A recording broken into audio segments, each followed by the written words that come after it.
You've probably heard me talking about this self-sufficient living skills bundle that's been going on. And I have been spending the last week flipping through so many of the incredible resources within this bundle. Now, I will say there's a lot. There's over 118 different ebooks and courses and lessons sharing incredible wisdom and knowledge with you so you can live off the land and you don't have to rely on this corrupt and broken system for everything for your family. Anyways, I wanted to share some of my favorite things.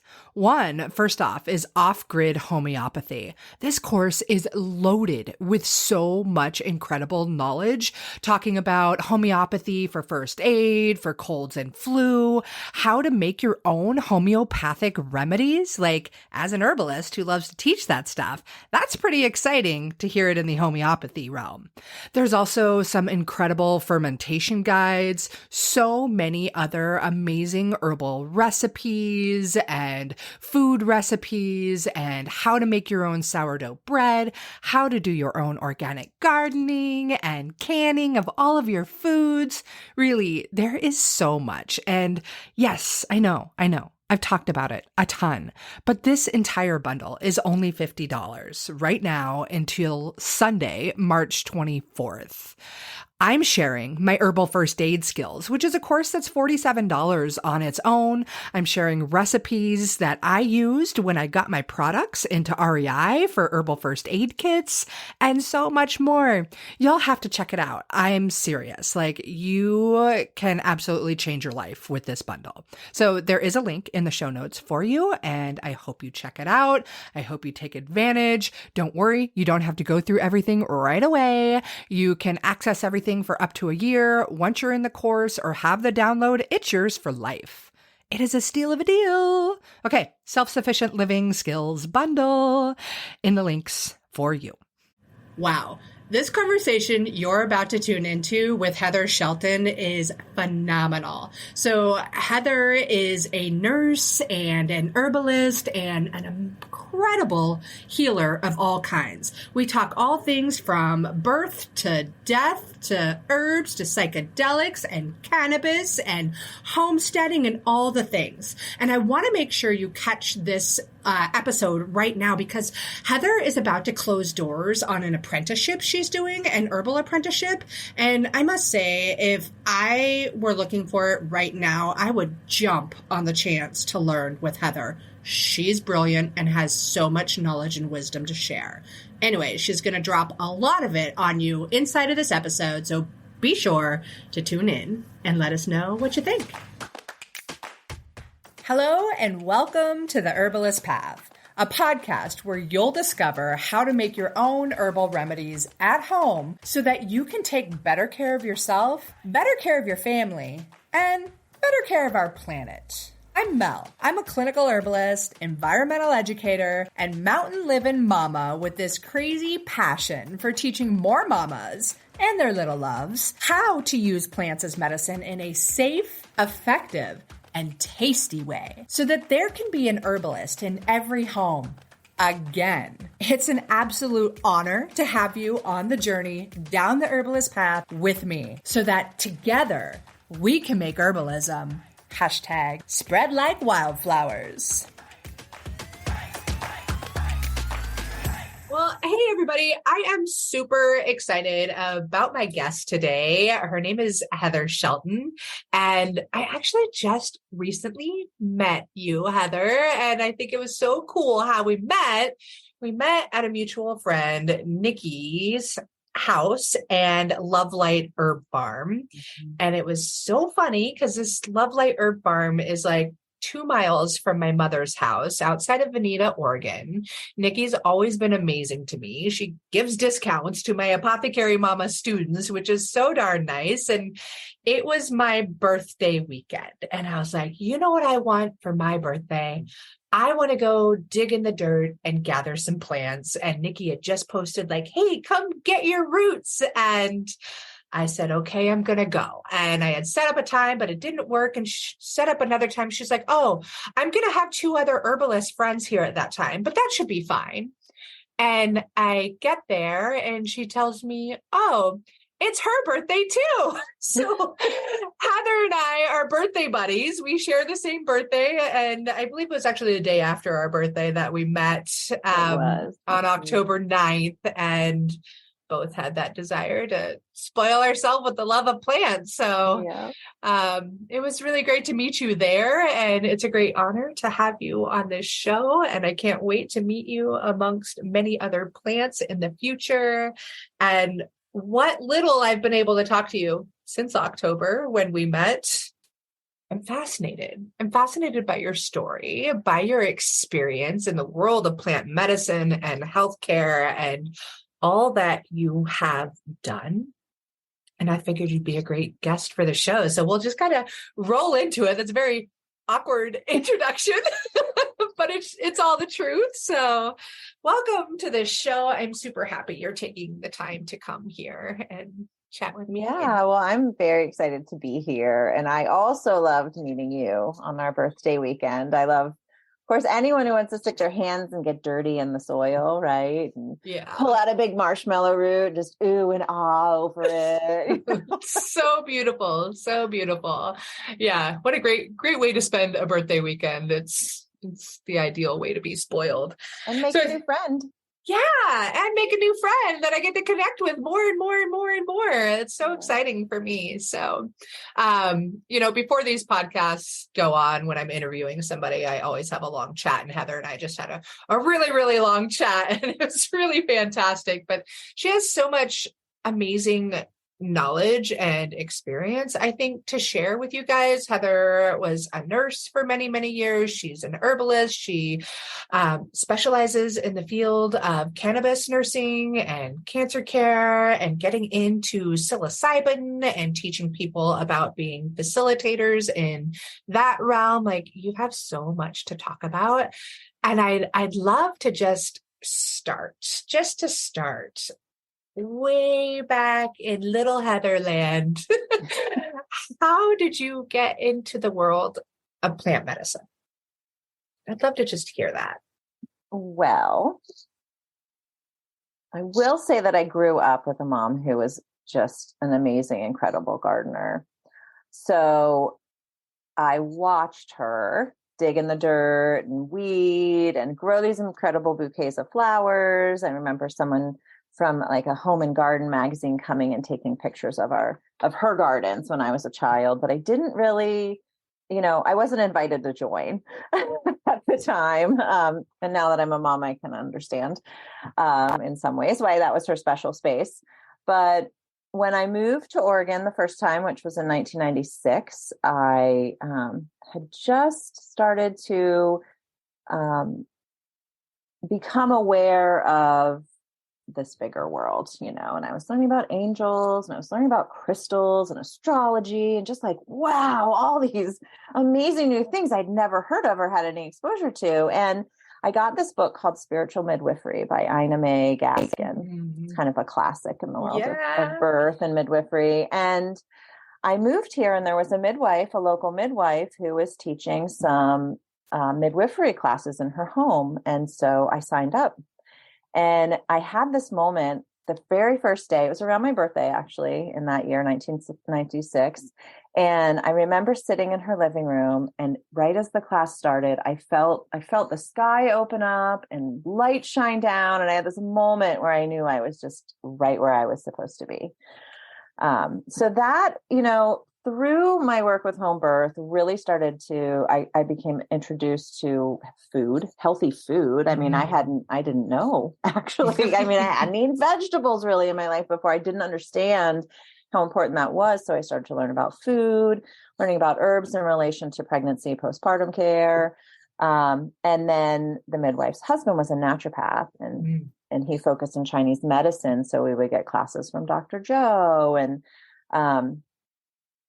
it just became my whole world and what I wanted to do. And so I started to, attend home birth deliveries and just get inspired and learn more about herbs. And I guess in 1997, I think Susan Weed came to town. And so I got to go see Susan Weed, who totally rocked my world as well there. And then, so that opened up a whole nother kind of world because I'd been studying about Chinese medicine primarily, which has its very own really deep heritage and system, right? It's a very complicated system.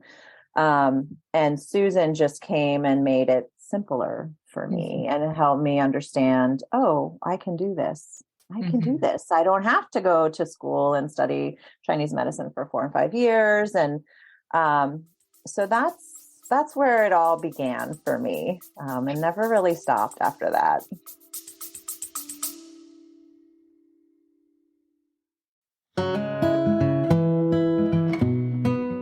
Hey, I wanted to take a quick pause to show some love and gratitude to our sponsors of the Herbalist Path podcast, who make this show possible for me and possible for you too. So here it goes. Medicinal mushrooms are all the rage these days, if you didn't know already. And with great reason, because they are powerful medicine that can improve your health and your life in so many different ways when they're well made.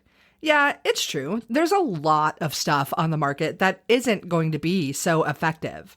And that's why you need to find a brand that you can actually trust. For me, that brand is Whole Sun Wellness, and this is the creation of a brilliant woman and fellow mama, Jamie Bonfiglio. She's an international mushroom educator that has been working in the medicinal mushroom industry for years. And this is when she saw firsthand how many other companies take shortcuts when it comes to their products. And Jamie wasn't having it. She set out to build her company the right way. Whole Sun Wellness is here to raise the industry standards so those crap mushrooms on the market aren't getting into your body or your family's body. Whole Sun Wellness is the first company to test and report nutritional facts for all of their extracts. They go beyond industry standards every step of the way, from sourcing to extraction and final testing. And as the owners of the largest medicinal mushroom farm in the United States, Whole Sun Wellness is taking control of their supply chain for the highest quality and absolute full transparency. They're even the first company to include pure mycelium extract in every single product. So when you're thinking of getting medicinal mushrooms for you and your family, Whole Sun Wellness is exactly the ones you want. Also, be sure to check out their new Mycolites. These are the world's first dissolvable electrolyte tablets. They're featuring functional mushroom extracts that'll give you more energy, more stamina, and recovery as well. And who couldn't use all of that? The other thing is, they are these adorable little mushroom-shaped tablets, and they come in like a little Altoids box, but way cooler than Altoids because they're Mycolites. Anyways, head to wholesunwellness.com to grab yourself some Mycolites and all of the other functional medicinal mushrooms that you and your family need. And of course, you can grab that link right here in the show notes now.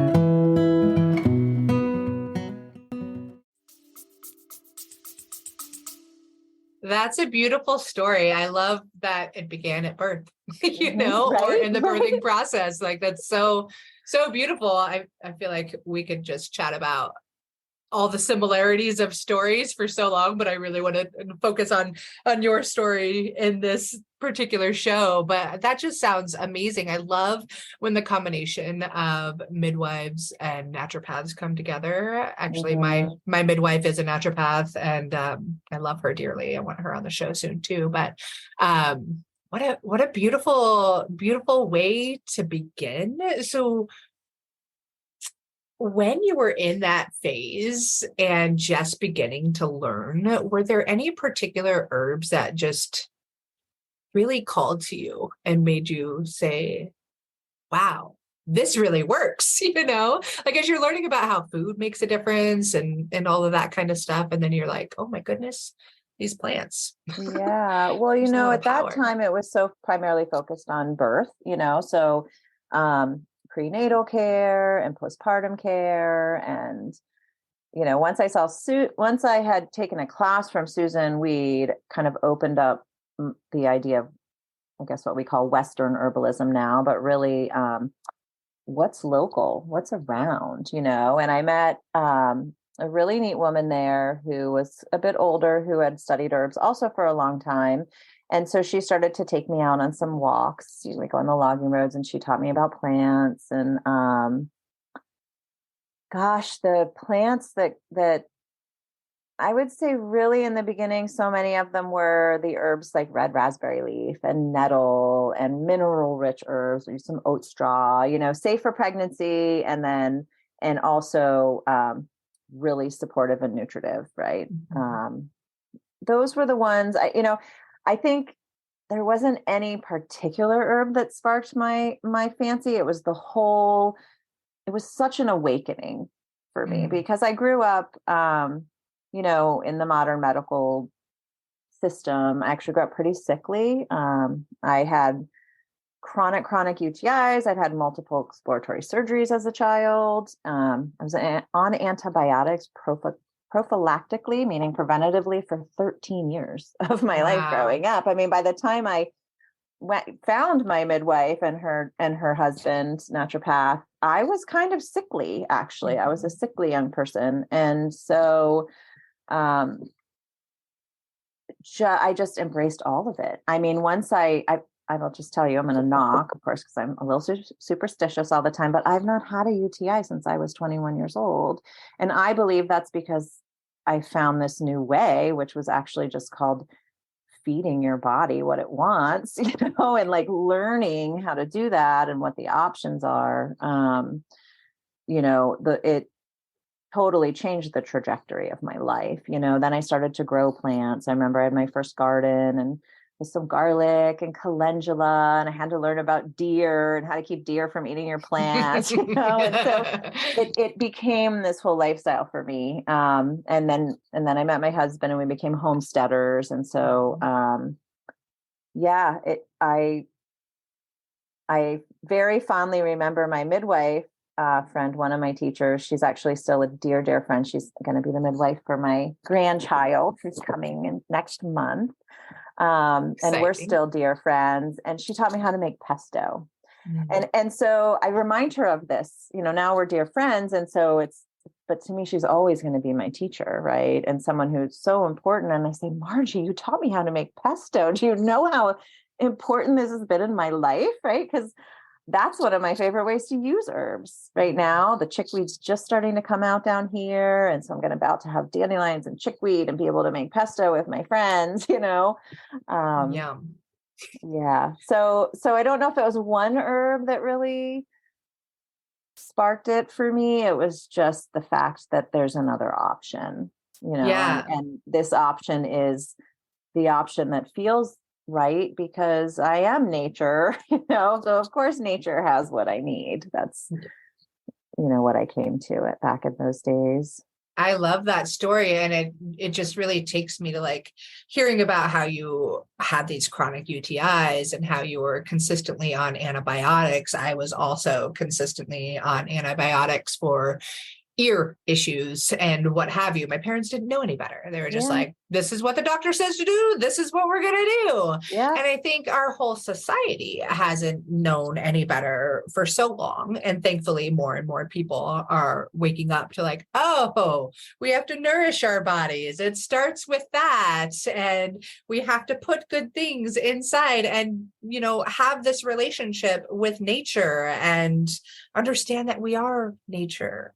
We aren't just a bunch of synthetic bullshine. And then if you look at our whole entire country's food system, no wonder why really so many people are sick. Absolutely. It's food like, I call it heavily processed food like stuff. Yes. And it's really hard for the average person to get away from that. Yeah. Or to understand the damage that it is causing. Yeah.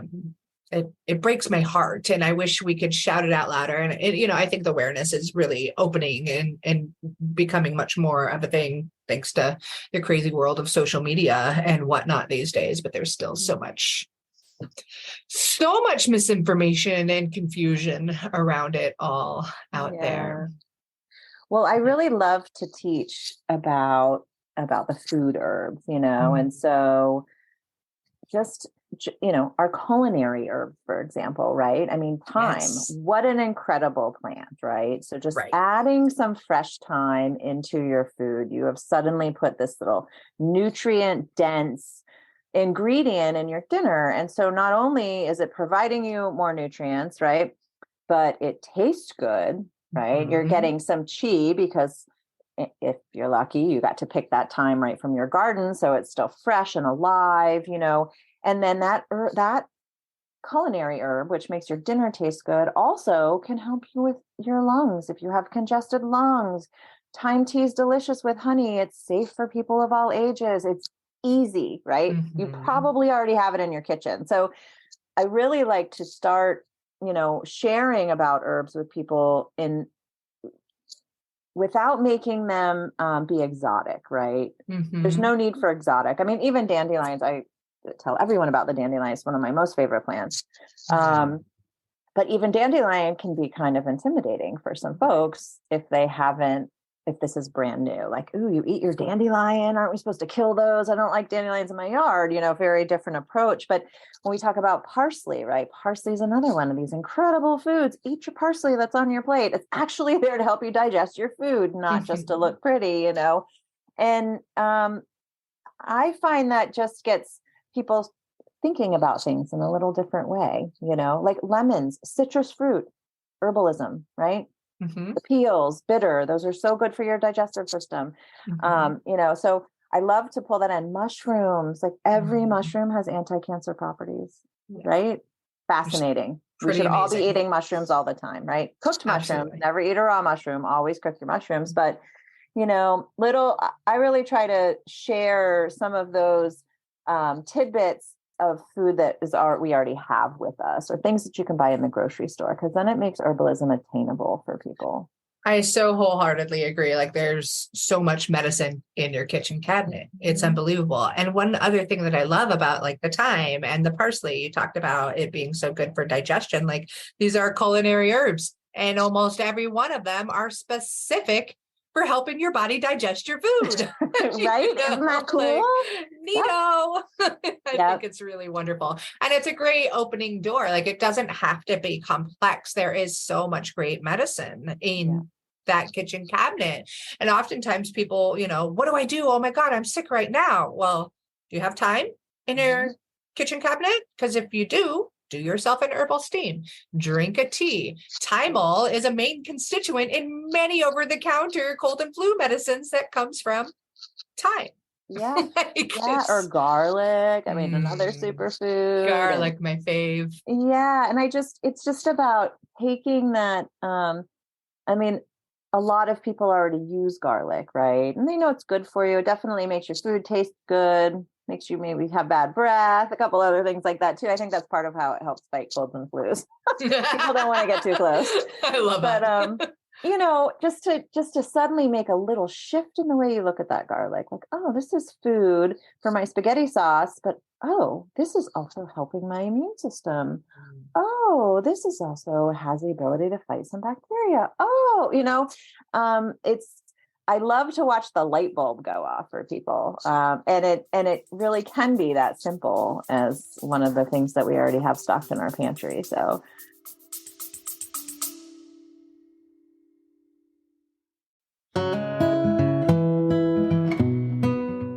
Hey, I wanted to take a quick pause to show some love and gratitude to our sponsors of the Herbalist Path podcast, who make this show possible for me and possible for you too.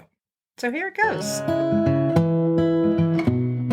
I love this time of year. It's spring, the sun is shining, and all of our beautiful plant friends are popping up. It's amazing. Unless, of course, you're one of the millions of people who suffer from seasonal allergies. You know, the itchy, watery eyes, the sneezing and wheezing that's straight miserable. Thankfully, there are some amazing herbs that can help you with all of that. Just like the herbs inside of Kick-Ass Allergy from Wish Garden Herbs, one of my absolute favorite herbal companies out there. Kick-Ass Allergy, yes, I said ask without the K at the end, Anyways, this formula has yerba santa, nettles, echinacea for that immune support, and orange peels, all which come together to help dry up those excessive mucosal secretions. Yep, I'm talking about the sniffles and the stuffy nose, the watery eyes, and all that jazz. This blend also acts as a great expectorant and can help ease the swelling and inflammation in those mucosal tissues. It is a top go-to for seasonal allergies. And get this, they combine all those beautiful herbs with glycerin, so it actually tastes pretty darn good. Or should I say, it tastes kick-ass, without the K at the end. Anyways, if allergy season is miserable for you and you want a natural remedy that actually works for those itchy eyes and being all sneezy and wheezy, you have got to check out Wish Garden Herbs Kick-Ass Allergy. And for those of you with the little kiddos, no sweat, they've got a kick-it allergy too. And you pregnant mamas? You don't have to suffer either. They've got a kick-ass allergy formula just for you. So head over to wishgardenherbs.com or check out the link in the show notes and go grab yourself some kick-ass allergy so you can enjoy spring again.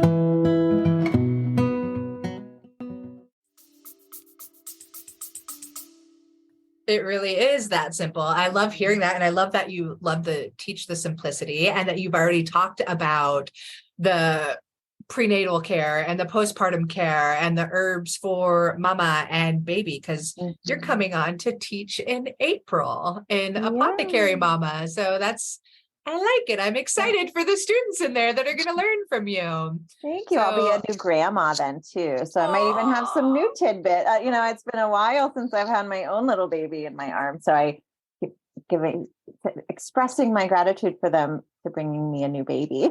That's so exciting that you're going to be the best grandma. What a lucky little baby. Do they live near you also? They live a mile away. Oh, I'm so happy for you and for them. And they're having their baby in the same cabin where I had my son 24 years ago with my midwife friend I was just telling you about, Margie. So I'm going to be her assistant and my daughter will be there. So it's going to be a sweet family. That's so cool. Yeah. That is so cool. That's magical. It's like it really makes me happy and shine for you. Like that's really beautiful. Speaking of births and home births and that kind of level of magic, I know you've done quite a few of those. And whether you were the one having the home birth or assisting people in that process, I want to hear a story. I don't even know what story I want from you. Like, what was one of the most memorable experiences helping somebody bring their baby out into the world?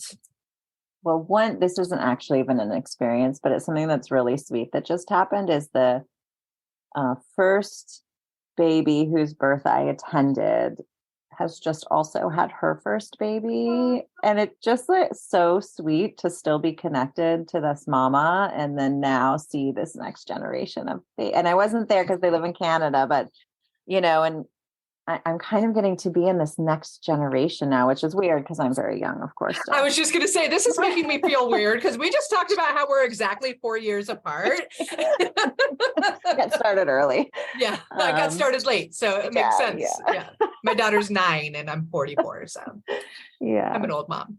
I was borderline geriatric. About, my different births, each one is so unique, actually, and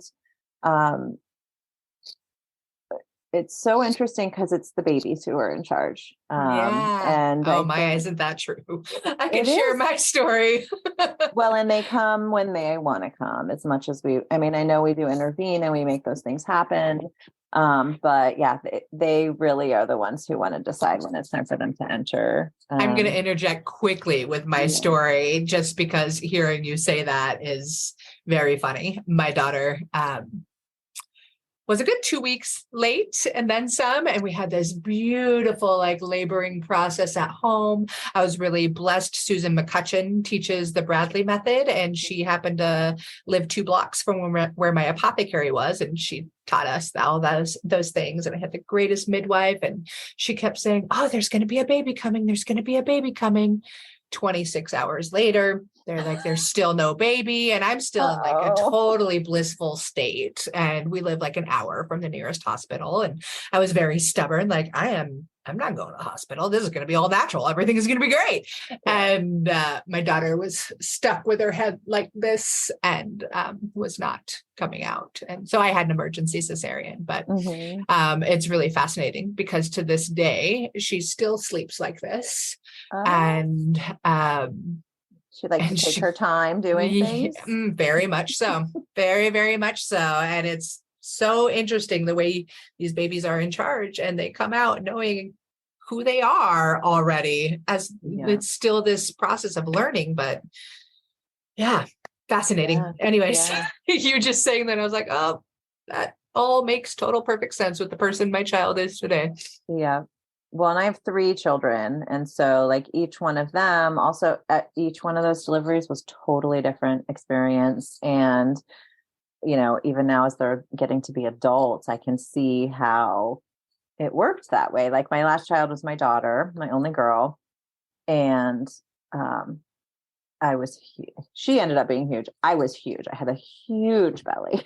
And, you know, I'd had my first delivery had gone fairly smooth, a lot of pushing. He was a big baby too, almost 10 pounds. And then the second one is my more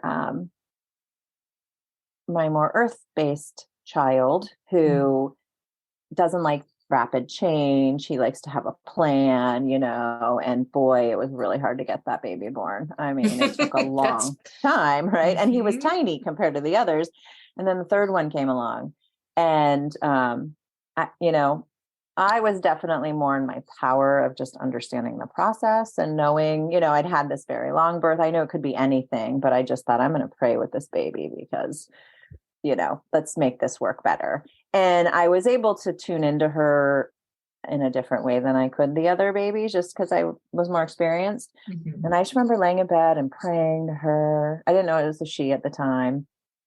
And, you know, I was in bed with my other kids sleeping and having some contractions. And every time I say to her, you know, awesome baby, we're doing a good job. We just got to work a little harder.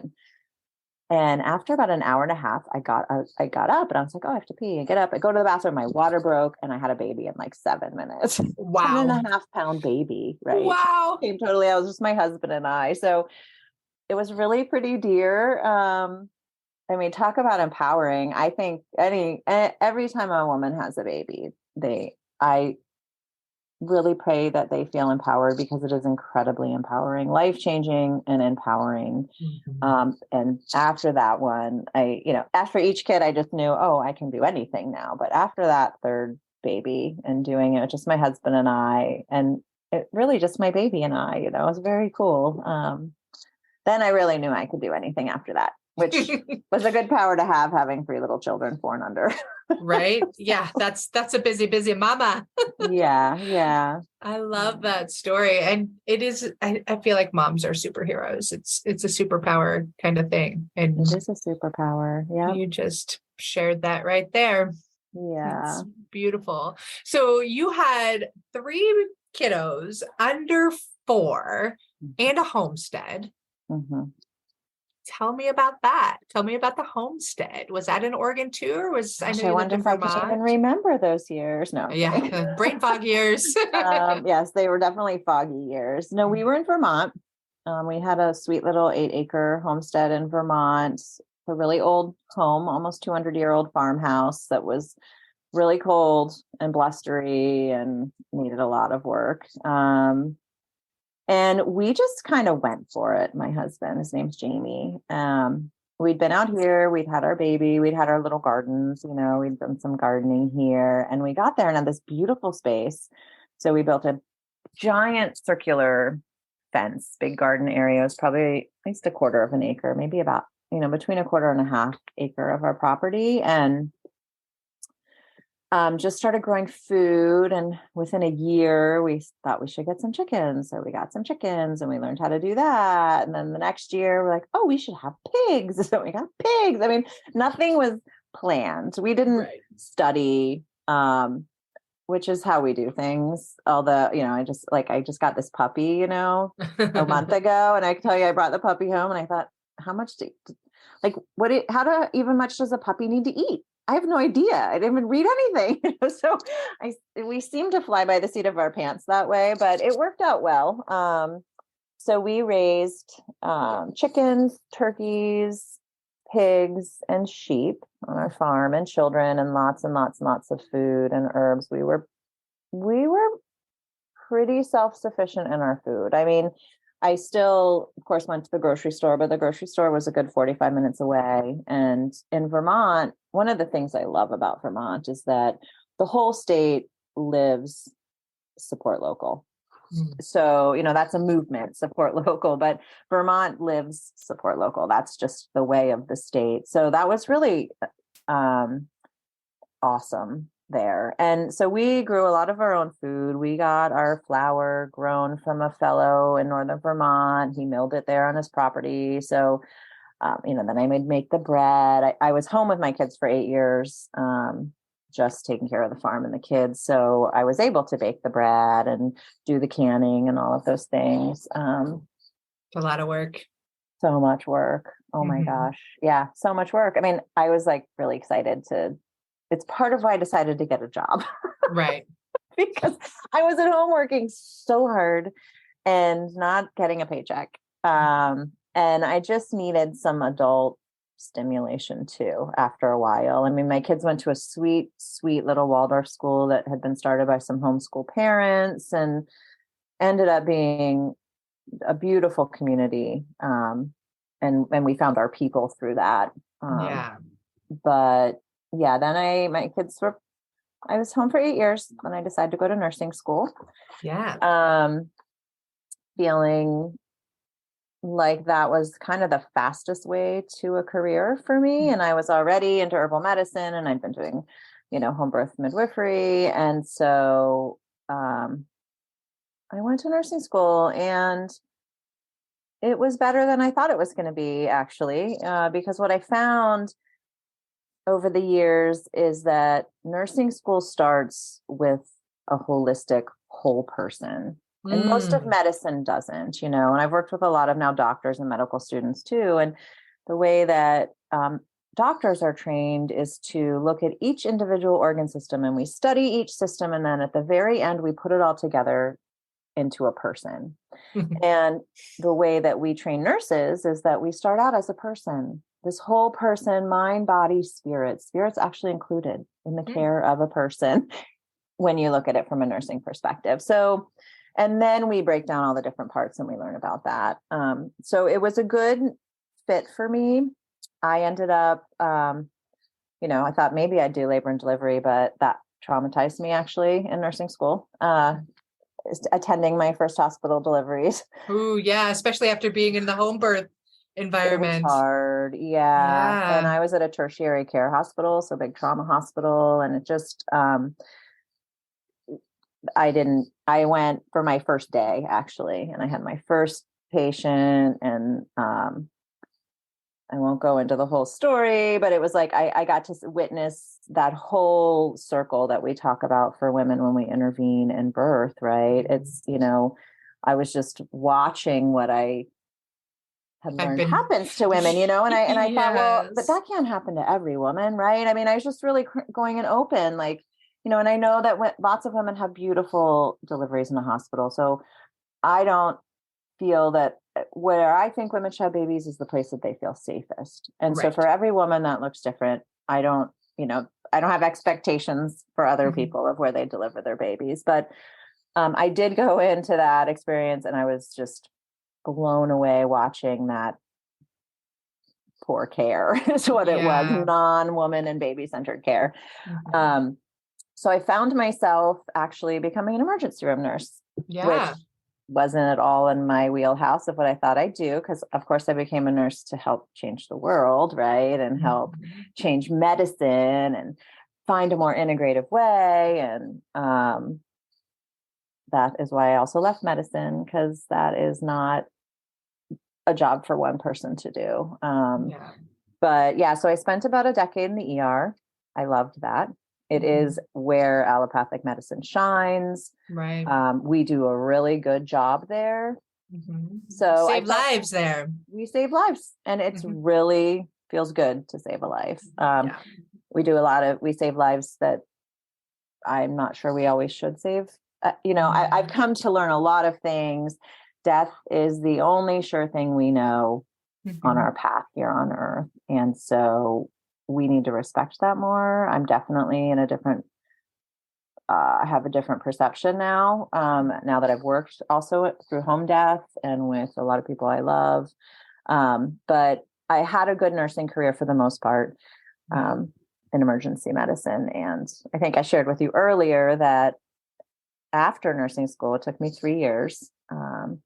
I really felt like I needed to get back to the plants. And how was I going to get back to the plants? Because I had to really put that aside to learn. And of course, I wrote papers on, I wrote papers on herbs, and I wrote papers on home birth and things like that, so I ruffled a little bit of feathers in nursing school, but mostly I had taken space. I didn't have time really to work in the gardens the way I wanted to. And I just had to train myself to think a little differently for school. So the summer after I graduated, I went to Sage Mountain and did a year with an apprenticeship with Rosemary and a lovely, amazing group of other herbalists, and found, kind of felt like returned to my people, and the gift that Rosemary granted me in that time was really brave. She brought me back to the magic of plants.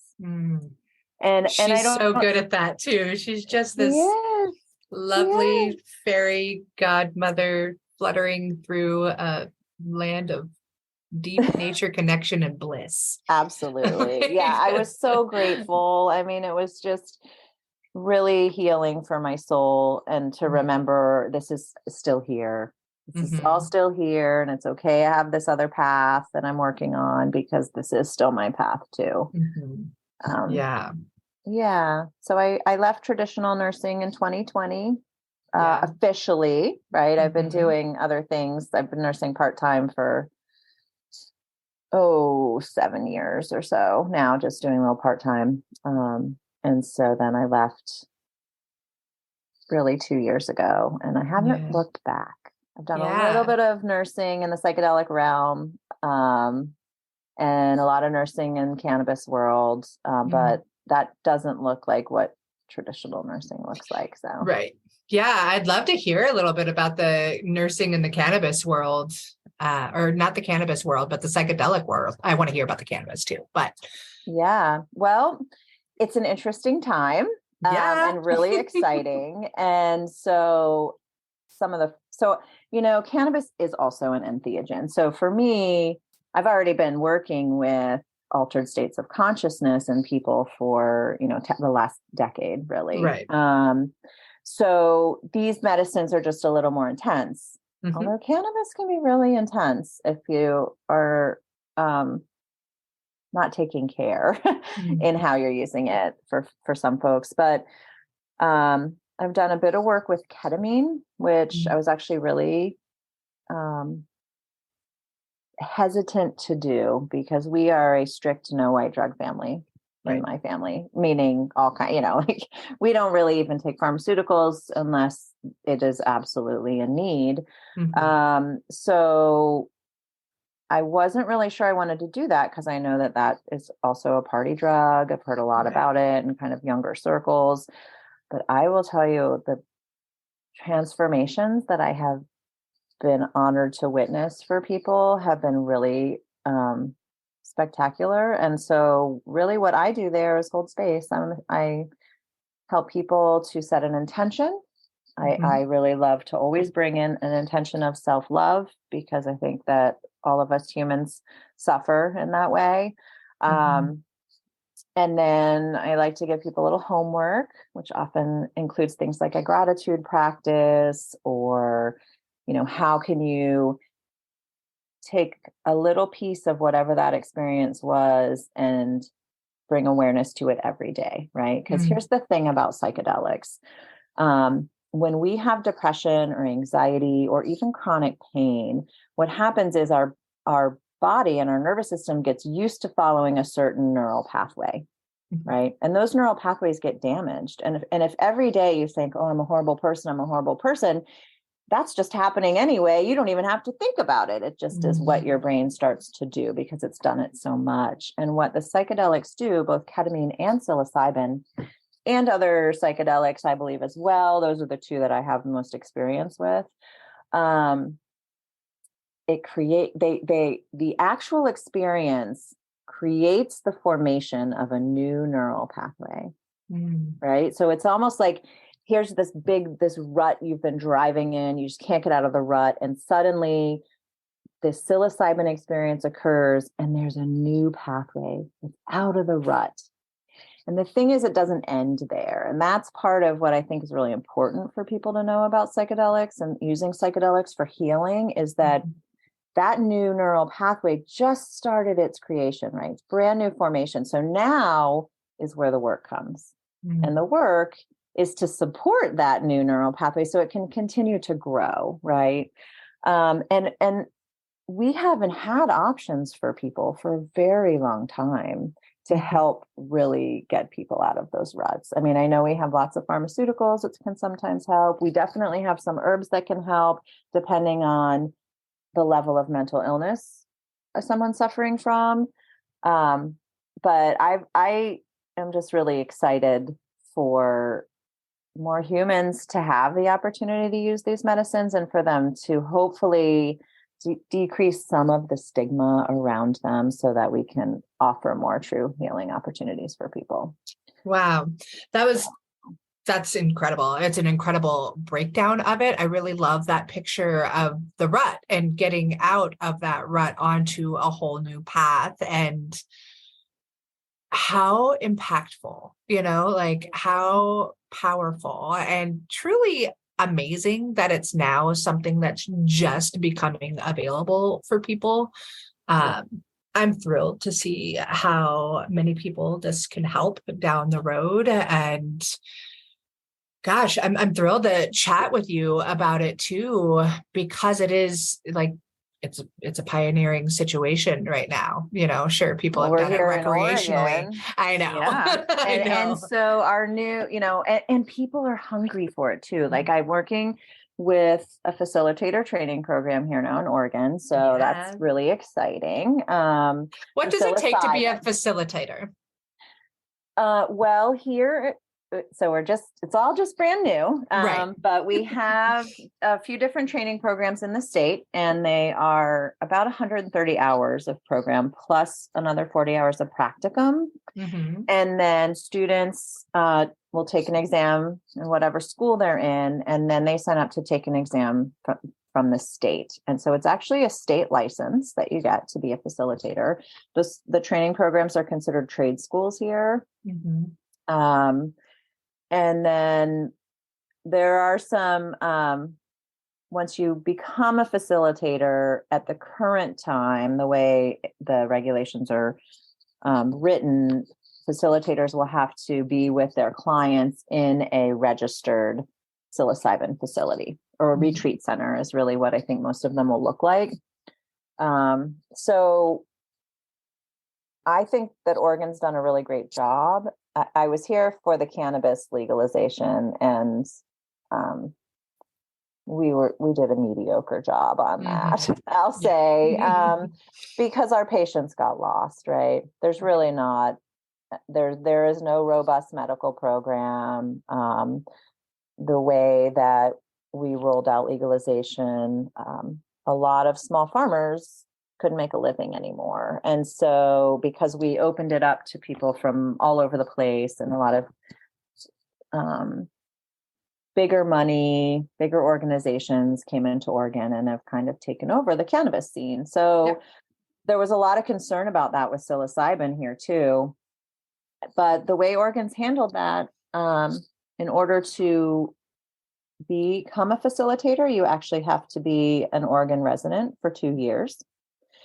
They're not giving licenses out for facilities to people also who aren't Oregon residents at this time. So I just feel like we're really supporting more the community that lives in the States, which that's good news. Didn't happen in the cannabis world. No, it certainly didn't. And really the regulations are also trying to keep it open. So folks don't have to have advanced degrees to become a facilitator. You have to have a high school diploma, go through these programs, of course, and be vetted by your training school. But there's a lot of room for more opportunity for people, because having a license of some sort doesn't necessarily mean you'll be a better space holder for people in that realm. And it is a lot of, when I think about that work, part of why I'm drawn to it is because I'm really good at holding space. Yes. And that's what we're doing, and the prayer that I am putting out for someone every time is that you are safe and you are loved, because so many people are coming to try psychedelic medicine because they've had a history of trauma or some really, heavy things that they're carrying with them in their life. And so it's important you're in a really vulnerable state to have trust in the person you're sitting with and to know that you are safe. And I believe that we are all loved, so that's kind of the energy that I put out for people to be in when they're having those experiences, I guess. But it's beautiful. That is really exciting to hear about. And I can't wait to talk with you more about it and watch how it all evolves. I think it's incredible. Really, really incredible stuff there for sure. Wow. You have such an amazing history. This is really great having you on and hearing what a really powerful healer you are and how much incredible experience you have in so many different realms of helping people from birth to death to emergency and trauma and all of those things. Amazing. I like to do, I think I told you earlier now, how when people ask me what I do, I say I have a unique nursing practice. Very unique. How do you fit it all in? I say also I'm a cannabis nurse herbalist, because that feels like that kind of embodies a lot of things too. But yeah. Yeah. So in your cannabis nursing practice, you help a lot of cancer patients, right? I do. Yeah. That's a huge portion of my client load. Yeah. And that's been, I was an ER nurse, right? So we're not really taking care of cancer patients unless they're having a crisis. So I've done an immense amount of learning in the last 5 years. And really it began, I guess in 2016 is when my father got diagnosed with cancer. And that's how this whole thing began for me. And I'd already been doing some work with cannabis back when we legalized in Vermont. I started to work with patients. I also have my own autoimmune condition that took me a couple years actually to realize that cannabis was a good ally for me. But once I did, that kind of changed my life. And then when my dad got sick, I'd been learning a lot because I just was inspired to learn more and more. And I was working with clients with chronic pain and other conditions. And he had a rare sarcoma from Agent Orange. And they removed a 9-pound tumor and his kidney and gave him a year to live. Said, we don't have options for you. There's no treatment for the sarcoma. It's going to come back. Get your affairs in order. So I went back to see him, and he had, 120 staples across his abdomen. He was in rough shape, and I had to get really brave because my dad was a police officer. I'm definitely the tie-dye sheep in the family. And after being there with him for about 2 weeks, I just had to say it. So I said, Dad, this is what I do for a living. This is how I help people. And I believe you have an option. So I just wanted to share this option with you. And I talked about cannabis and its cancer killing properties, and there's no guarantee. It's not like just because anybody's going to use cannabis, it's going to kill their cancer. We all have our own path, whatever that looks like. But it is an option. And I believe it should be available for every cancer patient, for symptom management, for a shift in perception, for relaxation, whatever it is they need, and to kill cancer cells, right? I mean, that's an awesome bonus. Right. If you want it to help with your nausea, isn't that an awesome bonus that also can kill some cancer cells? So I sent him a couple articles, and he, probably a month later called me up and said, I'm ready to do it. So I learned how to make what people know often as Rick Simpson oil, or RSO. I call it FICO, full extract cannabis oil. Mm-hmm. Learned how to make that. And I started to make that for my father. And that was in 2016. So my dad just died in September. So he lived another, 6 years, mm-hmm. actually. And I learned a lot from him, because there's there's so much information out there, and everyone does it differently, because we are all different. Right. But he just had 1 dose a day of his oil. It wasn't even really high dose oil like we hear people need. And it worked for him. He never made a diet change, he didn't do all those other shifts that, in my mind are really great to do. But so clearly that medicine made a difference for him. So that's how I got started in the world of cancer. And then I think that word of mouth travels fast, and I've worked with and also lost a lot of people I love in the last 5 years. So I've learned a lot about death. I've learned a lot about cancer, learned a lot about cannabis. And it's really fascinating. You maybe already know about the endocannabinoid system, but for the listeners, we have a whole nother organ system that medicine isn't recognizing. An organ system, right? Mm-hmm. So we have an endocannabinoid system where we make our own human cannabinoids, and we have receptors on almost every cell for those cannabinoids, right? We're already doing it in our body all the time, and medicine doesn't know about it, right? It's like your digestive system. It's your endocannabinoid system. It should be in every A&P book everywhere, right? Right now, 14% of medical schools are teaching about the endocannabinoid system. Wow. We're doing a grave disservice to all of our upcoming doctors, nurses, and patients, in my opinion. So. Wow. I didn't realize it was only 14%. That's wow. There's not enough. So much more growth to happen in this. So much. Amazing. Like Western medicine, this whole system is amazing and powerful. It's corrupt and gross and disgusting all at the same time. Yeah. But hearing these things and just knowing that there are a lot of other doctors and nurses and physicians turning to a more integrative approach. It's going to be really fascinating to see when people like you speak up about all of these kinds of things and share their expertise with the world, how that's going to change the face of medicine, hopefully.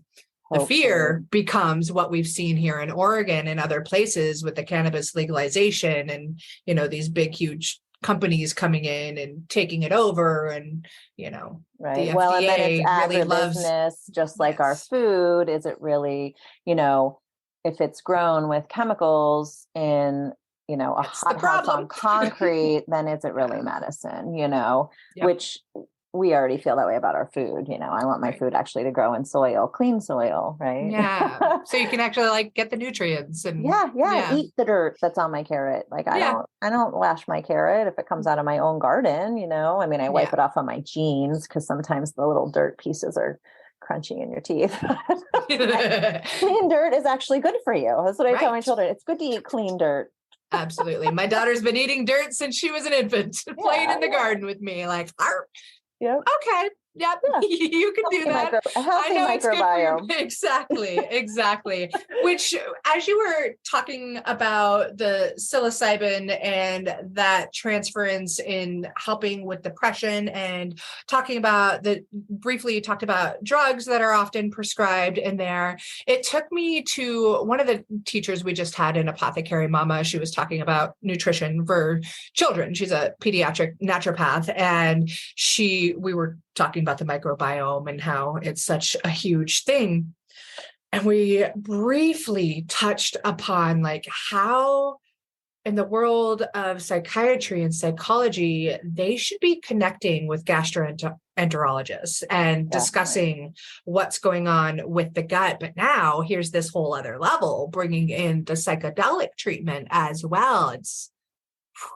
This is a long time rabbit hole that this podcast could last 20 more years. Good thing we met each other. We have a lot to talk about. Yeah, we really, really do. Oh my gosh. How amazing. So amazing. We do have a lot to talk about. I'm so excited to talk about all kinds of things with you, so much more. Unfortunately, you live close to my family. We share birthdays. Mm-hmm. I'm going to have you as a guest teacher in Apothecary Mamas. You are also teaching a bunch this year. You have an apprenticeship going on. I do. I have a small, intimate apprenticeship at my own home because my home is small, which is sweet because then we get to spend time in the gardens and really get to know the plants and know each other, which I think is one of the really beautiful gifts that we have in the herbal community, or even nature community, I'll say, because it's not just herbs, but those of us who really are, there's something special. We know when we love nature and we are nature and it's our lifestyle, it's just really nice to connect with other people who agree with that or live that way. Yes. And this year I'm offering my first online apprenticeship, which is exciting. In part because I've just met so many great people all over the country, and this world of COVID has really turned us into more of an online world, which part of me likes because I love my home and so awesome if I never have to leave it. So I'm hoping I'm excited about it. There'll be a little bit of didactic work every month. It's just a once a month apprenticeship. So 5 hours once a month we'll meet, and then really work together over Zoom because we know we can do it, you know? And so I love really this apprenticeship, I think is, learners will at the end really feel comfortable using herbs for themselves and their families and kind of be ready for our next step of getting out in the community a bit. So, we cover the basic body systems, product making, a lot of stories, a lot of, one of the things that I'm doing that's a little unique, I will be working from Rosemary Gladstar's Science and Art of Herbalism curriculum. Rosemary was one of my teachers for a couple different years. And I'm going to bring in cannabis also because a lot of people are interested. And again, we have this whole other organ system that I think everyone should know about at baseline, so I'm going to bring that in too. And I try to bring in some of the different things I do. We all have our own little unique way. And so I'm looking forward to it, this online part. And I just love sharing the plants. And like I said earlier, getting people just excited about thinking about things in a little different way, And one of my favorite things that has come up in doing the apprenticeship for me is that every month I'm making products and I'm like experimenting and trying new things. And I do a lot of work with the plants and gardening and, harvesting and drying and making tinctures and getting my apothecary to be up to, the level I want it to be. But I really don't just spend a lot of time making stuff for fun like I used to. And so it's really regenerated that for me is I have such a good time making products, trying new things. And we just made this new, in this year's apprenticeship, it's kind of like you could use it on the topping for any food, but I'm calling it a popcorn topper because I've been eating so much popcorn and pouring this stuff on. And it's toasted sesame seeds, nutritional yeast, kelp powder, garlic, and I use like a vitamin green powder. Right. It is so good. That It's sounds so good. delicious. I like want to lick the bottom of the bowl, make sure I get all of it when I'm done. And then I think, oh, it's okay because these are vitamins. Like I'm Right? like eating vitamins on my popcorn. Everything's great. I need more vitamins. Yeah. Yeah. And so I just got this brand new thing that now I'm doing every day, which I know is helping me with my health because I don't just drink green powder all the time. And Right. some people do. And I have little spells where I'm good about drinking my green powder, but not all the time. So now I'm eating it instead. Yeah. It goes back to the beginning of our conversation on this podcast of using your food as medicine and recognizing that that's exactly what it is. Yeah. And I loved hearing you talk about how you got into nursing and they immediately started talking about the whole person. Mm-hmm. And I think what I'm seeing out in the world today of people really getting into like wanting to learn about herbalism and natural remedies. One thing I have observed is I'll get this question, hey, Mel, I have this problem. What herb do I take for it? Yeah. And they're really looking at herbalism in that allopathic way where you take that instant fix pill and it solves all the problems aside from the long list of side effects, right? Right. But it's all a whole lifestyle, as you were saying. It's a whole being. You incorporate it into your food, into your spiritual practice, into your medicine, into all of the different things. So I'm sorry. I was just going to say, I didn't realize that nursing students were given that perspective. Yeah. Yeah. Yeah. We have quite a few mind, body, spirit, which is great. We don't necessarily get to practice that in work, but that is how we are taught. One of the things that I teach a lot, especially I love teaching nurses about herbs. We talked about that earlier too.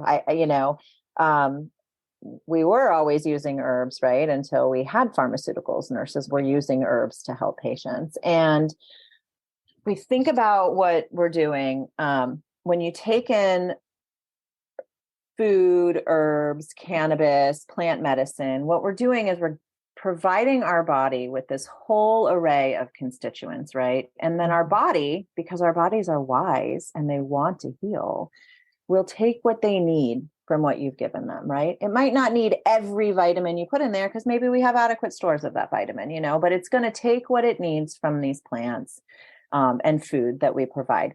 When we use a pharmaceutical, it's forcing our body to do something that our body's not already doing. And sometimes that's super valuable. I mean, if you're in heart failure, you probably want to have your diuretic. It's going to force your body to let go of water, right? Mm-hmm.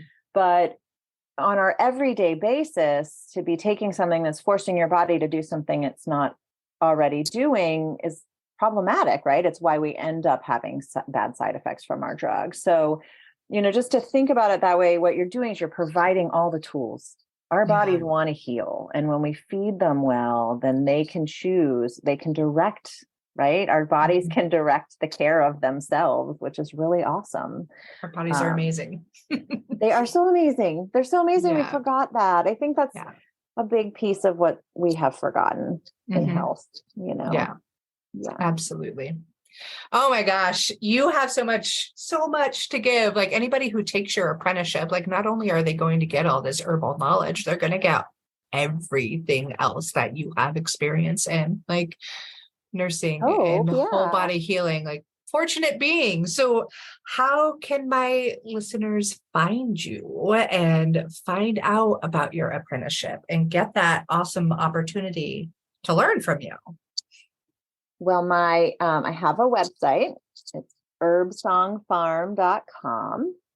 And I'm on Instagram, also at herbsongfarm. With a cute puppy.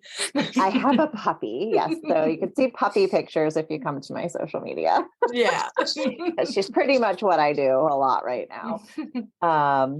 Those are really the best ways. I am on Facebook under Heather Shelton, which is my name. I don't have a business profile there because it's a very interesting herbal world we live in where I have to use technology to teach about plants. And mostly I just want to be outside with the plants. So I'm learning, but so I can be found at herbsongfarm.com or on Instagram at herbsongfarm.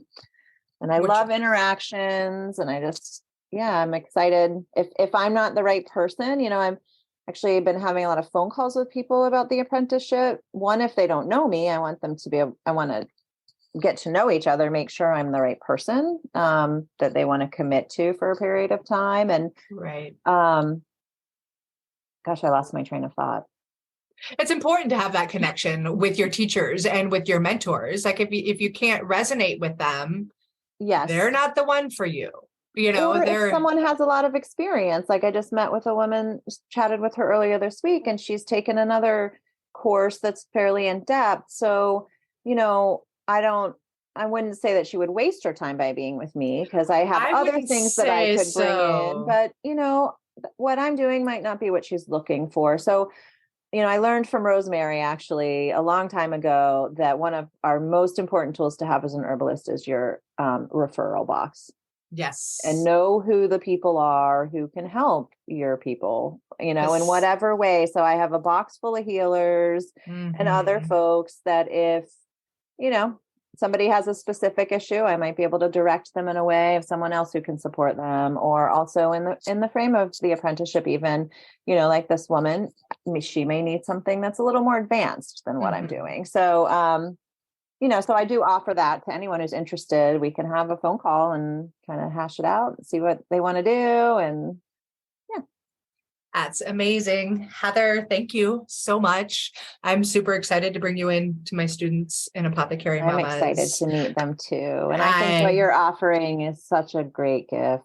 I mean, thank you. I miss for our poor mamas, like as I'm about to be a grandma. I don't know if you ever got Mothering Magazine when you were back in the day. And we don't have those options anymore of getting your beautiful magazine in the mail where you can hear that other moms are doing things in the same way or learn about alternative ways. And so it's really great that you're offering moms a place where they can also know each other.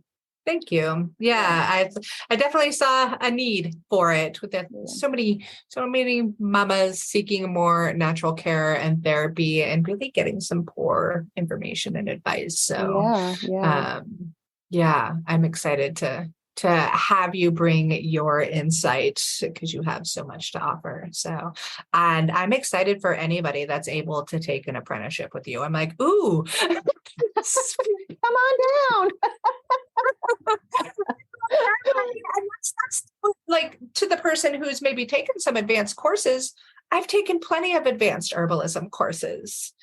But that doesn't mean that I don't want to continue to learn from people, no matter what level it is. And I think that's the incredible beauty of herbalism. And you are somebody that I would have a blast learning with, like you have tons to teach me that I don't know already.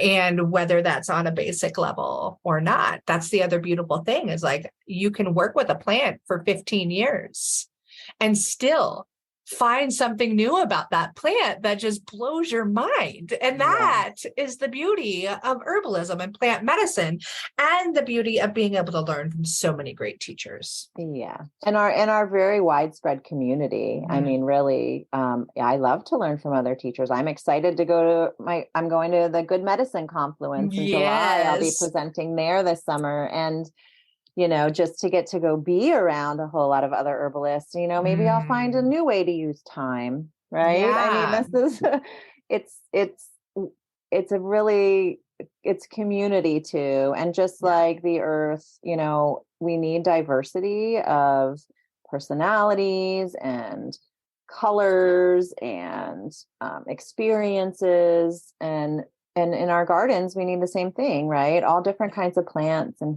different needs and different colors. And so we grow better when we have that. So I look forward to, I am so glad to know you now as a friend. So now I'm just increasing my garden of lovely. Yeah, I love that. Yeah. Thank you, Heather, so much. I appreciate you. Thanks for having me. It's been really fun. Thank you so much for tuning into another episode of The Herbalist Path. Being on this journey with you is absolutely incredible. If you dig this episode, please leave me a review on your favorite podcast player and share it with your friends so that together we can make herbalism #spread like wildflowers. On another note, I must mention that while I know you're getting some good info here, it's important to remember that this podcast is purely for entertainment and educational purposes and is not intended to be a substitute for medical treatment. While the information in this podcast is absolutely relevant, herbs work differently for each person and each condition. That's why I recommend you work with a qualified practitioner, whether that be another herbalist, a naturopath, or your doctor. So thank you again. I am truly honored that you're tuning into these episodes and on the path with me to make sure that there's an herbalist in every home again. Don't forget to share this episode with your friends so that we can make herbalism #spread like wildflowers.